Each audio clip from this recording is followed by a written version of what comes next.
लिए पाकिस्तान को एक तरह से आतंकवाद के मुद्दे पे अलग थलग करने की कोशिश है, कैसे देखते हैं आप? देखिए, पूरे संसार के सामने पाकिस्तान को बेनकाब करने के लिए और पाकिस्तान का असली चेहरा, जो आतंक को वो बढ़ावा देता है और जो आतंकी ठिकाने हमने उड़ाए हैं सिंदूर ऑपरेशन के तहत, इसमें पूरे संसार के सामने एक एक बात स्पष्ट की जाएगी, जिससे उसका बिल्कुल पूरे वर्ल्ड में डिक्लेयर हो जाए कि ये बिल्कुल उग्रवादी या उग्रवादियों को पालने वाला देश है। और विदेश से जो दूसरे अपने देश में विकास के लिए जो फंडिंग लेके आते हैं, लोन और दूसरी सहायताएं, ताकि वो तुरंत बंद हो सकें और जिससे आतंकवादियों को ये पनाह देना तुरंत बंद कर सकें और हमारे देश को आतंकवादी चीजों से बिल्कुल छुटकारा मिल सके। उसके लिए हमारे देश के सांसदों का जो दल जा रहा है, उसे पूरे संसार में मुख्य मुख्य देशों में पूरी तरह बेनकाब करेगा। लेकिन इस पर सवाल भी खड़े होने लगे कि एक वादी थे, उन्हें नहीं पकड़ा जा सका, मारा जा सका। जयराम रमेश ने सवाल खड़ा किया। देखिए, कांग्रेस का पता नहीं हो क्या गया इन लोगों को। पहले वाली कांग्रेस ये तो रही नहीं, या बिल्कुल इसमें अपरिपक्व लोग हैं। ये कांग्रेस वो सवाल खड़े कर रहे हैं। अगर इन्हें सवाल खड़े करना ही है तो बंबई में 3-4 दिन लोग गोलियों से भूने, उस पर सवाल खड़े करो ना, तुम पर कुछ नहीं हुआ था।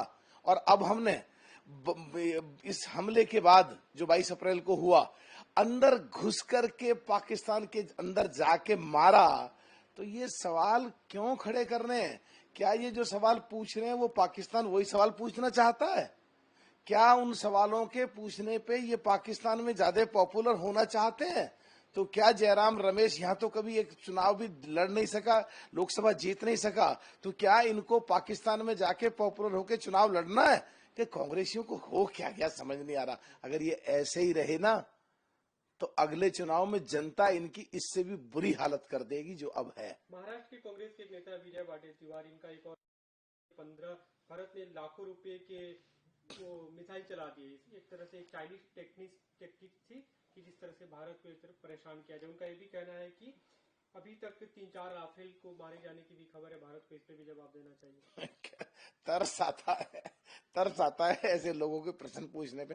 अरे क्या इतना बड़ा फंड होता है फौज का, उसमें अगर जरूरत पड़ने पे अपने देश के लिए या देश के निर्दोष लोगों की जो हत्याएं करी उग्रवादियों ने, अगर तुम उनको घुस के नहीं मारोगे और उस असले की कीमत देखोगे मारने वाले की, तो तुम पे तो तरस आता। कांग्रेसियों, तुम तो चुप ही बैठो।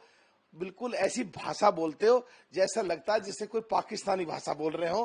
पाकिस्तान में जरूर हाँ ये पॉपुलर होते हैं कि भाई ये कहा हिंदुस्तान में कांग्रेस के इस नेता ने ये कहा, ये वहां पॉपुलर होना चाहते हैं। मुझे तो लगता है अब के आने वाले समय में ये लोग सारे पाकिस्तान से जाकर चुनाव लड़ेंगे, क्योंकि यहाँ तो इन्हें कोई पूछने वाला है नहीं, यहाँ तो इनकी जमानत जब्त होनी है। ऐसा ही अगर होता रहा तो